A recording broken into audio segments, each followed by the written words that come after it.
San Carlos es un municipio ubicado en el oriente antioqueño. Abundantes bosques no intervenidos y ecosistemas estratégicos enmarcan el trabajo diario de sus moradores que adornan las montañas de verdes interminables. Sus múltiples riquezas y su ubicación estratégica fueron las razones que dieron inicio a un capítulo de hechos violentos en una historia marcada por el desplazamiento, las pérdidas y la resistencia.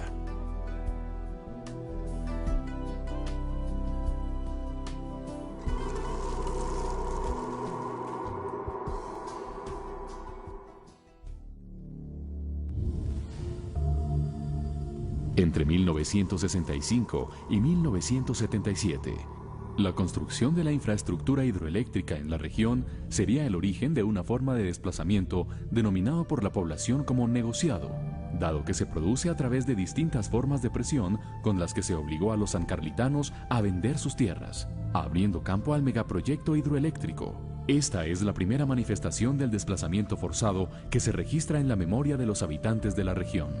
Entre 1978 y 1985, San Carlos vería amenazados, desplazados y muertos a sus primeros líderes cívicos, dando como inicio una larga estela de acontecimientos violentos que buscaban erradicar su tejido social y sus iniciativas de organización, mal vistas desde diferentes sectores de la región. En la década de los 80, las FARC y el ELN se anclarían en el territorio, que a finales de los 90 sería objeto de disputa entre los dos grupos, que desde distintas perspectivas orientaron sus acciones de guerra y sus formas de relacionarse con la sociedad civil y la institucionalidad. 1998 marcaría un nuevo momento en la vida de San Carlos. El bloque Metro de las Autodefensas Unidas de Colombia ingresaba al territorio desde el Magdalena Medio para erradicar a la guerrilla a sangre y fuego, amparados por el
...30 minutos los acribillaban y los hacían pasar como guerrilleros.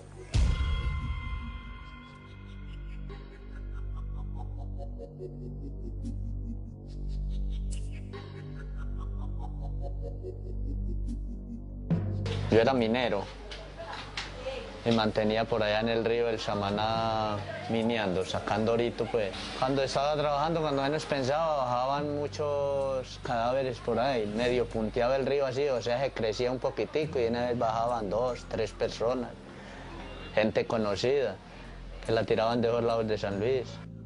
Nos tocaba elegir a un lado o al otro, morirnos o desaparecer. Poco a poco se fue cerrando este círculo y en cuestión de, creo yo, 2 años a lo máximo de estar los dos grupos en contienda, ya hubo que dejar absolutamente solo el corregimiento y sus 9 veredas. Entre 1988 y 2010, en San Carlos, se perpetraron alrededor de 33 masacres, en las que se asesinaron aproximadamente 219 personas. Se registraron cerca de 156 desapariciones forzadas y 78 personas fueron víctimas de minas antipersonales.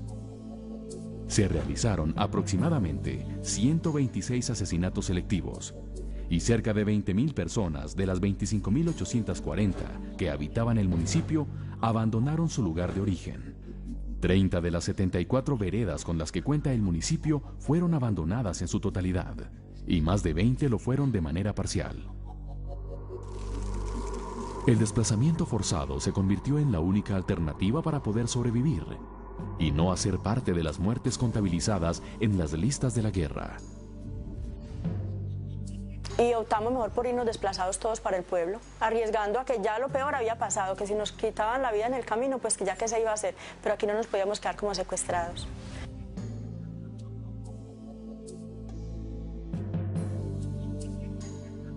Dije, no, pues yo ya que me quedo por acá, me voy a salirme para el Fordán a trabajar por allá. Cuando esos masacres ahí en San Carlos, en ese Fordán, dije, no, yo no me aguanto más por acá. Salí, me vine ya para acá, para Medellín.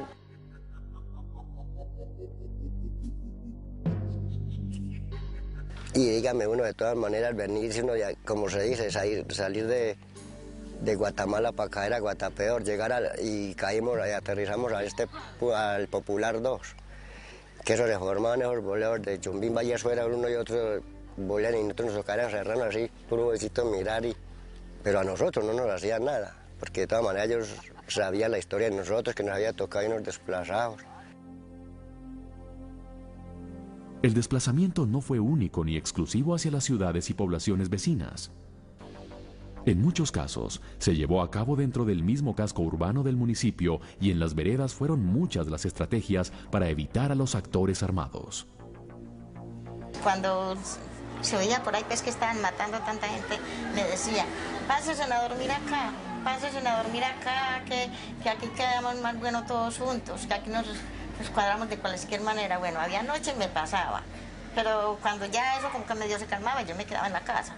Nosotros llegábamos y sabíamos que escuchábamos decir que el ejército venía o los paramilitares venían por cualquier parte y nosotros teníamos un sitio de resguardo donde nos acomodábamos. Ya últimamente pues en una cañada teníamos un rancho de pajas grandísimo donde nosotros llegaba y no estábamos 8 días. Ya llegábamos y llevábamos, cada vecino llevaba el que tenía pollitos, pues de alguna manera por el rastrojo iba y traía de allá de su casa. Muy triste saber que había dejado todo. Que había dejado la tierrita donde uno pues prácticamente levantó los hijos y todo. Entonces, eso era muy triste para uno.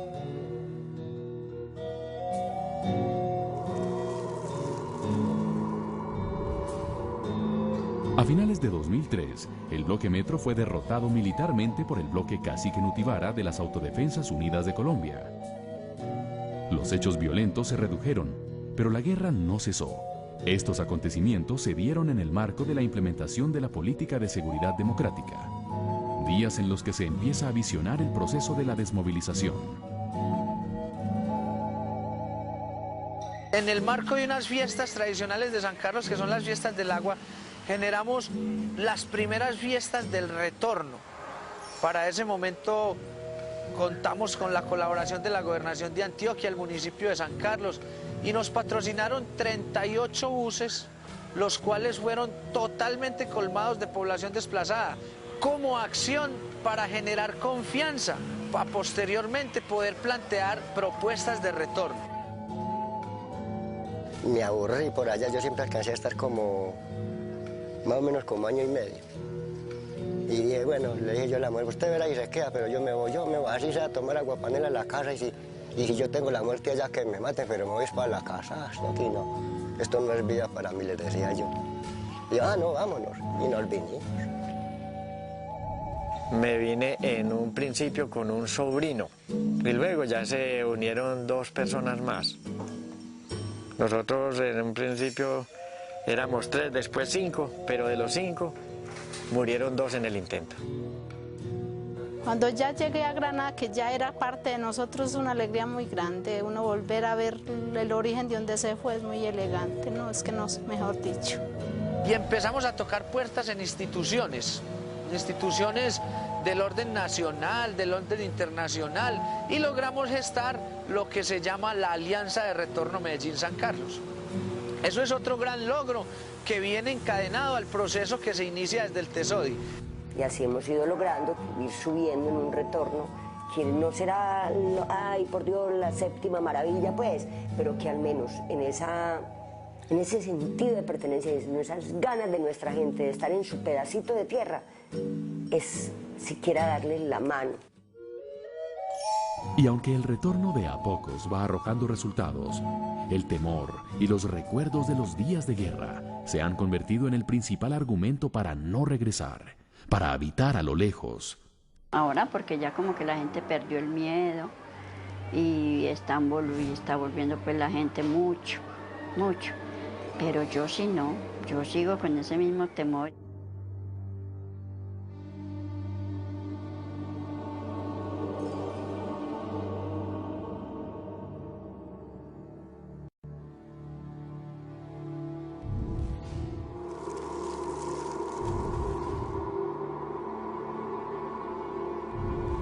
Los daños a la población dejaron una nueva realidad caracterizada por las pérdidas materiales de los seres queridos, la destrucción de muchos hogares, el desarraigo de niños, niñas y jóvenes, a la economía local, a la infraestructura, a la democracia local y en muchos casos hasta la pérdida de los sueños y la posibilidad de morir en paz. Para uno tener lo que se perdió de muchos años de los abuelos, los padres de uno, mientras en la crianza de uno hasta la edad de uno, eso fue algo de un costo que es incalculable. Uno como campesino no se imaginaba pues qué gastaba uno, qué devengaba uno ahí, pero uno se sostenía. Es que él se pudo haber perdido la integridad, tanto pues uno del verse tan solo, porque esto era muy poblado, se perdió tantos amigos, vecinos muy lindos para nosotros. Hay veces los recuerdos siempre vuelven y lo siguen atormentando a pesar de que ha pasado el tiempo. Cree uno que eso no tiene un efecto secundario, pero ¿sabe cuántos años estuve casi al borde de la muerte? 2 años. No me encontraban nada. Y aunque las pérdidas son un hecho difícil de superar, la construcción del presente es un acto de persistencia que abre los nuevos horizontes del futuro, cuya semilla se sembró en la resistencia.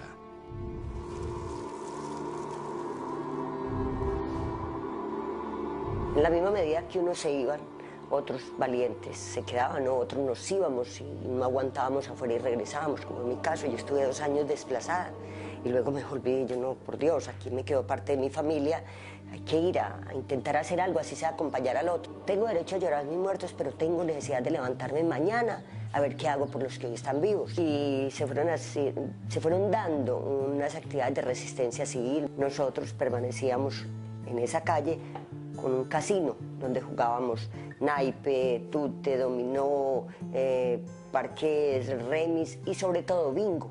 Era simplemente un hecho de aquí estamos y aquí nos quedamos. Nosotros no obedecemos nada que no sea autoridad y el toque de queda no era declarado por la autoridad, sino impuesto por el miedo que ellos ejercían en la comunidad. Como semilla de resistencia sancarlitana, los profesores se mantuvieron en el municipio a pesar de los hostigamientos y de los largos caminos que tenían que andar para cumplir su tarea. ¿Cuál de los 2 números es? La comunidad de Miedo empezó a desplazarse. Nosotros no, pero los maestros permanecimos allá todo el tiempo. Más yo pienso que esa resistencia fue debido al hecho de querer hacer patria en esos lugares donde estaba abandonado. Las comunidades donde el maestro se tuvo que venir se volvieron desérticas. Llegamos al Jordán y estábamos todos en el parque, cuando llegó un muchacho y con una lista en mano. Entonces nos nombraban a cada uno de los maestros que estábamos ahí y ustedes tienen que presentarse. Yo me fui y me senté con ese señor en una mesa en una casa. Le dije, si usted me va a matar, dígame por qué, porque es que yo tengo que saber por qué. Si yo no debía nada, ¿por qué no me borraba de la lista?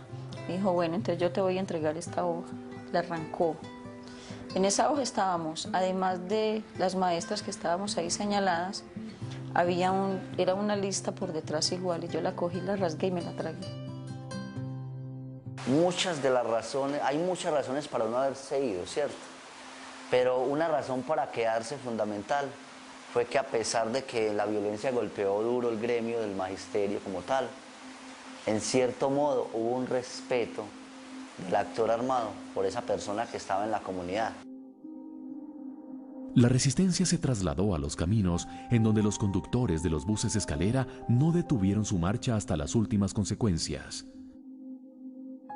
Las iniciativas de memoria y organización social en San Carlos buscan reconstruir el tejido social, descubrir la verdad y la dignificación de las víctimas, luchar por la justicia y, sobre todo, por construir la paz en un ejercicio de liberación y conciliación para no repetir los hechos.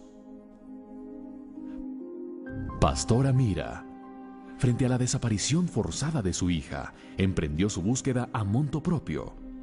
Se propuso encontrar sus restos y el de todas aquellas personas cuyo paradero era incierto, dando los primeros pasos a la creación del CARE, hoy ubicado en el antiguo Hotel Punchiná, que fuera un tenebroso cuartel paramilitar en tiempos de guerra. San Carlos hace todo un proceso, reparte mapas, invita a la gente, que todo aquel que sepa dónde hay una fosa, por favor nos la informe, en un anónimo, una llamada, y se le sensibiliza frente a eso. El que esté en esa fosa que tú conoces puede que no sea ni tu hermano, ni tu hijo, ni tu esposo, pero sí puede ser el de tu comadre, el de tu vecina, por favor, denúnciala. Empieza todo un proceso de decir, hombre, el problema no es solamente de víctimas y victimarios como de pronto lo hemos querido ver. El problema es de la guerra, el problema es que hay personas que no las ha ganado la guerra y hay que trabajar también con ellas. Y se construye como política pública un centro de acercamiento para la reconciliación y la reparación, cuya finalidad era, encontrémonos todos en una misma mesa. ¿Qué hacemos con la ley del talión que tanto daño le ha hecho al país? Vamos a seguir queriendo vivir y levantar nuestros hijos, los que les quedan hijos. Pero en mi caso, mis nietos, en un país de ciegos y muecos. O van a dar el paso acá, desmovilizados desde el corazón. Acá, por ejemplo, están varias de las pinturas que se hacen en los talleres de elaboración de duelo, donde la gente tiene la posibilidad no solo de contar qué les pasó, sino también de colocarle otro tipo de emociones, el tacto, a ese sentimiento y ponerlo en público y en común para ir sanando su dolor. En este símbolo que lo denominamos Jardín de la esperanza de esas familias de poder saber qué pasó con los suyos.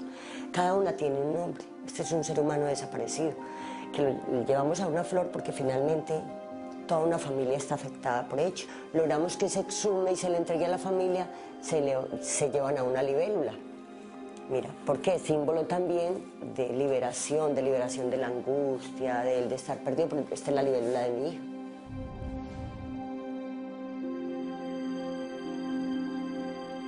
Aquí en el municipio ha tenido como decía, muy buen auge la parte artística y deportiva, entonces entra a ser una estrategia muy interesante, tanto para niños, niñas y jóvenes del campo como de la zona urbana. Ya entran entonces ellos a hacer un proceso de articulación de instituciones, y es allí donde acogen la parte que trabajaba el CARE de atención psicosocial, la parte que trabajaba Casa de la Cultura desde el Teatro La Gotera, con las áreas artísticas, y la parte deportiva y de participación juvenil de nuestra opción La Vida y del Instituto de Deportes y Recreación. Cuando articulan esas cuatro instituciones es donde nace Animarte, que lo denominamos la cultura y el deporte como procesos constructores de paz. Nosotros iniciamos un proyecto que se llama Humanos Amigas, en el cual hicimos como una especie de cápsula donde protegimos a todos los jóvenes, donde nos dábamos cuenta que algún joven perteneciente a algún área artística era reclutado por algún grupo armado, íbamos por él y lo volvíamos a incluir dentro de un proceso dentro de la Casa de la Cultura. Muchos hacen parte de proyectos en estos momentos de la administración municipal, tienen un proyecto de vida, un núcleo familiar, muchas cosas bonitas y siempre vienen acá. Y siempre vienen a la Casa de la Cultura y dicen, ve, gracias a este proyecto, gracias a esta acción, nosotros no vivimos la misma historia que de pronto otra gente que sí se hizo parte de esos grupos armados y que en estos momentos de pronto no están.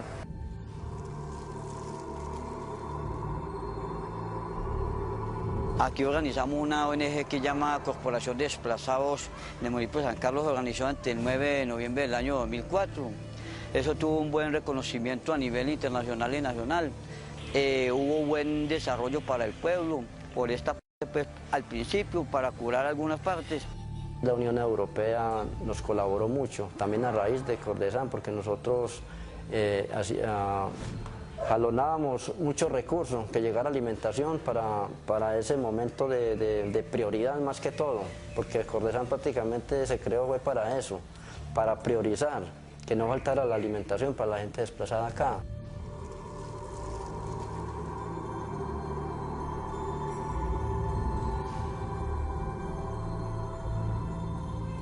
Empezamos a encontrar una gran cantidad de población desplazada en San Carlos que residía ya en la ciudad de Medellín y de hecho también estaba ubicada en todos los sitios y los barrios periféricos.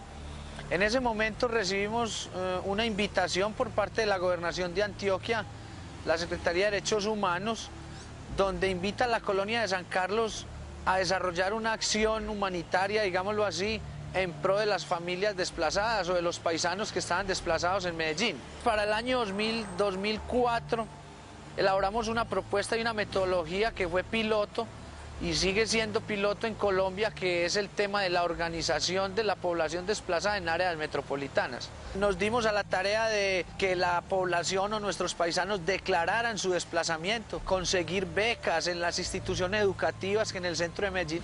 Graduamos aproximadamente en los 3 primeros años entre 150 o 200 bachilleres desplazados que eran campesinos. Los frentes de trabajo en San Carlos para posibilitar no solo el retorno, sino para crear un marco de permanencia, demuestran que a pesar que el objetivo de la guerra sucia fue acabar con el tejido social, no se logró.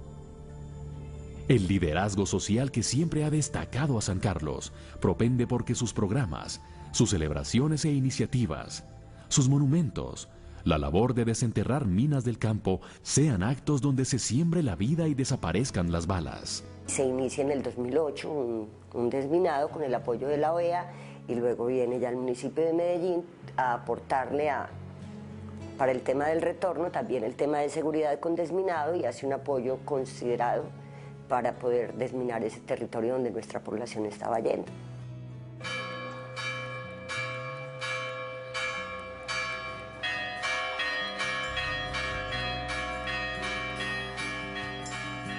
Malos hay muchos ya, o sea, necesitamos gente buena que transforme este país, que le dé buenas ideas, que transforme el contexto como tal. La primera invitación es hagamos el ejercicio de buscar enterrar la ley del talión, por eso estamos colocando ese abono a las víctimas. No más muertos, no más desapariciones, no más minas, no más guerra, no más balas irresponsables que estén cegando vidas de los que nada tienen que ver en el conflicto. No más indiferencia. Es que yo creo que el día que en Colombia todos y cada uno nos levantemos pensando, al menos por hoy no seré indiferente con lo que pasa con ese ser humano que está al frente mío, y la forma como le trasladamos la historia a las nuevas generaciones cuenta mucho. Como colombiana sí soy responsable y todos somos responsables de lo que acá para adelante pase, de lo que le estemos entregando a nuestros niños y jóvenes, porque ahí está el futuro de Colombia, es el presente y será el futuro de Colombia. Entonces sí somos responsables de que esto se repita o no se repita, dependiendo con qué afecto estamos levantando a los niños, independientemente de si es mi familia, tiene grado de consanguinidad conmigo, de afinidad o no.